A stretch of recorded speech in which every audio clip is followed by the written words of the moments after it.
Welcome to the Get Published podcast, sponsored by Brodie Consulting Group. To get more information about our coaching, publishing, executive ghostwriting, and podcast production services, go to getpublishedpodcast.com.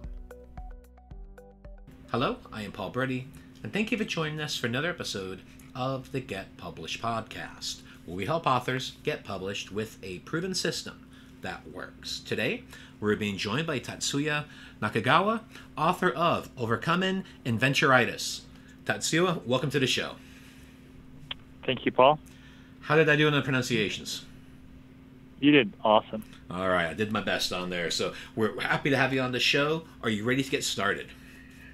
Absolutely. Fire away. Awesome. Question number 1. What is the one piece of advice that you would give to a first-time author who is currently writing their book? The first-time author. Absolutely. I would say understand what your goals are. And because authors don't typically make money by just selling the book. You know, you have to tie different things into it. Maybe there's a business that it helps promote through credibility. You know, selling 1,000 books a week is an outlier. So you have to understand that and really think through a strategy that's sustainable, right? It might not happen right away. So I think as you're writing it, you also want to be formulating that plan so that you don't get stuck with, well, I have a book, now what? And what do you feel is the hardest part about getting published? The hardest part, I mean, if you're going through writing the book, is there's tons of distractions that occur, right? And also there's a lot of little pieces of things that you have to have in place. You have to have editors to help you, designers, all sorts of little bits and pieces. And if you are someone that has enough knowledge to share to the world, usually you're in a situation there you're quite busy to begin with. So having help in those areas really sort of keep things moving because it can get daunting and you can get stuck pretty easily in that process. Well, let's talk about marketing. So please share a marketing strategy that you have used in your book launch that has worked well. The first thing to do is obviously when you launch a book or get a book ready, you're going to rely on a lot of people to give you feedback to make sure that what you have is, really great. I mean, one of the things I learned in the direct response world is the 2 a.m. test. And the 2 a.m. test goes something like this.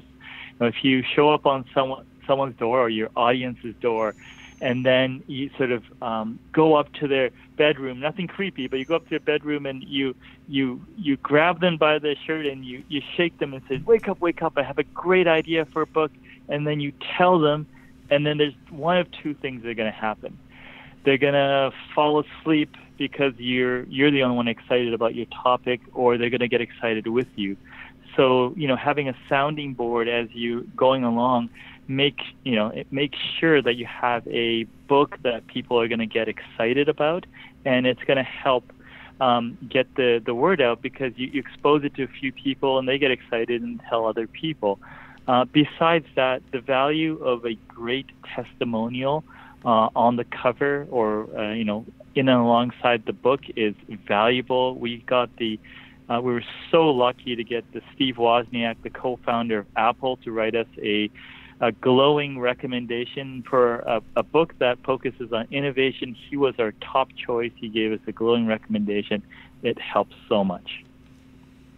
Excellent. So you refer to that as the 2 a.m. test. Is that correct for engagement? Well, it was from the direct response world. Yeah, they sort of referred to that as I believe the 2 a.m. test. Yeah. And then you mentioned that you had Woz write a testimonial. It was to this book specifically?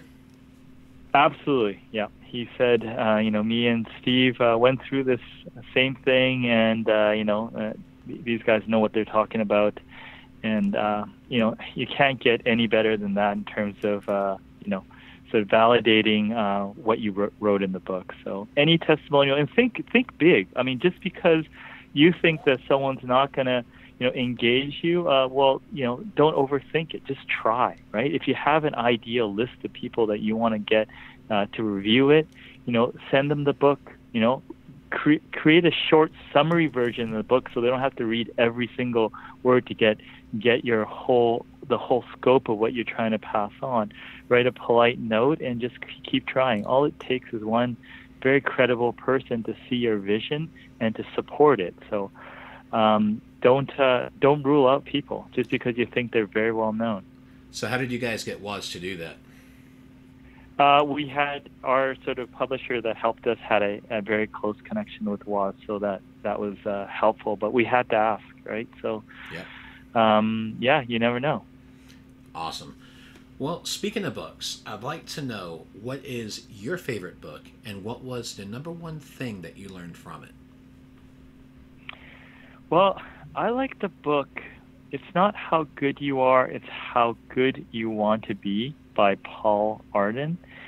I don't agree everything that's said in that book, but it's the first book that I saw that really introduced me to the fact that we become as successful as we think we deserve to be, and that you shouldn't limit yourself, and you have absolutely nothing to lose. So it kind of opened my eyes to that. And for a final question, what is your favorite quote and why? I like Escape Competition Through Authenticity. And it's by Naval, who's very well known in the tech world. And I come from a marketing background.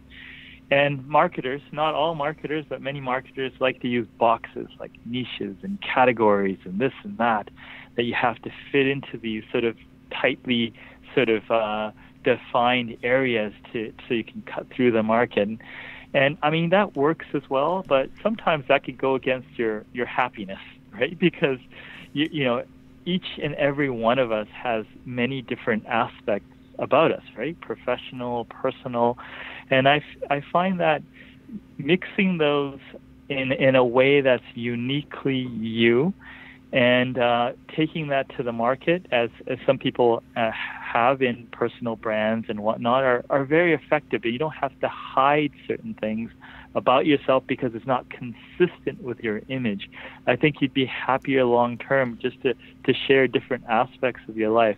Definitely learned that the hard way. It's kind of a bit private myself, but I've learned to be more open and sharing different ideas, and it's helped me a ton. Well, Tatsuya, I want to thank you for being a guest on the show. What is the best way for people to find you online? You can find me through LinkedIn, or I like hanging out at Twitter. My first name, last name, Tatsuya Nakagawa. I have open DMs, direct messaging, so you can contact me through there. Well, thank you once again for being on the show, and I wish you all the best in your author journey ahead. Well, thank you so much, Paul. Thanks again for joining us today. To learn more about how you can be featured in our brand new Get Published business book, go to getpublishedpodcast.com.